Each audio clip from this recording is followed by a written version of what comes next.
Hello and welcome to single-cell multiome analysis series with SciDAP.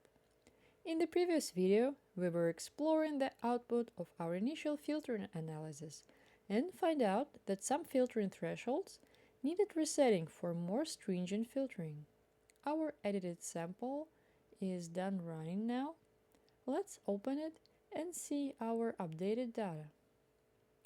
I changed the color scheme so it looks a little different. We could see now our distribution of genes per cell looks better in terms of the thresholds. 850 is next to the bottom edge and 3700 is the maximum threshold got set on the top. Other metrics now look better as well. If we are happy with the filtering, we can move on to the next step and start the dimensionality reduction. In single-cell data, each cell is represented by thousands of features, for example, the expression of every gene.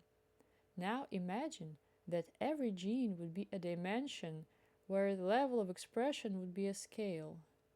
So if we have, let's say, 20,000 genes, each cell will be a point in a 20,000 dimensional space. High-dimensional spaces are very sparse and noisy, making it difficult to visualize or find patterns that make sense. Therefore, dimensionality reduction is vital for the analysis. And it aims to summarize the key pattern in the gene expression for RNA-Seq or peak enrichment for ATAC, and denoises the data from filtering out random variation. At the end, we will be able to explore 2D plots and analyze cell clusters. SciDAP has two dimensionality reduction pipelines for multiomic data, one for single-cell RNA-Seq and one for single-cell ATAC. Let's start with the transcriptomic part first. Create a new analysis and name it whatever you like, and select your filtered dataset here. Then select a normalization method. By default, SciDAP runs it with a CST transform method that was published in Genome Biology in 2022. Next, select the integration method. There are two options currently available. It's Syrah and Harmony. Both algorithms combine multiple datasets, donors, or batches, and may significantly affect the following clustering. Which one to choose? Well, it strongly depends on your data. How big is the biological variation? Is it a mix of very distinct cell types or very similar ones? Or is it sorted cell population, and even how large your dataset is? But it is still a preference. Some people prefer using Syrah for RNA and Harmony for ATAC in the same project, others would rather stick to one method. I recommend trying Syrah if you have discrete cell types like PBMCs. Then, if you don't like the results, you could always edit later.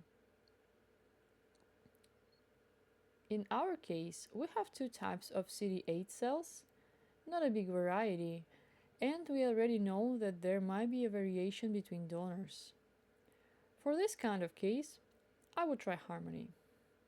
And if you choose Harmony, for the batch correction, you would provide a factor from your metadata based on which batch effect will be corrected. We will choose dataset as it is set by default. Dimensionality parameter represents the number of dimensions that will be used for your PCA or UMAP projections. You could choose anything from 1 to 50. I like to keep it on the default 40, or you can put it to maximum. If you're not sure, you can set it to 0, so it will be automatically identified.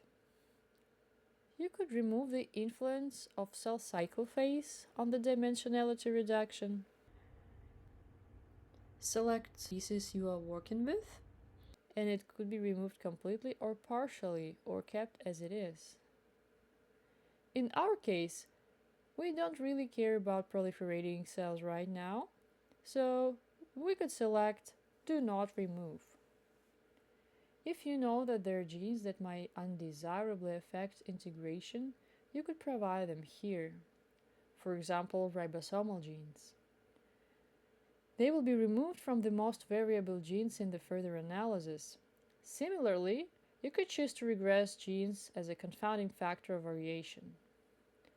If you wish to process only a selected group of cells, you could provide a TSV file with cell barcodes here. To provide a custom gene list for cell cycle, there is some useful information about how to format the file. And now let's move to the Advanced tab. Because not all the dimensions are informative for the analysis, you could specify the number of highly variable genes that will be taken into account by the algorithm while reducing the number of dimensions. It could be to show results in UCSC browser or save row counts to loop file, but because this step is intermediate, we will still be able to browse our data later. So I will not generate this file for now. And if you're ready, save and run the sample. In the next video, we will quickly review the results of this run before we will move to the next step.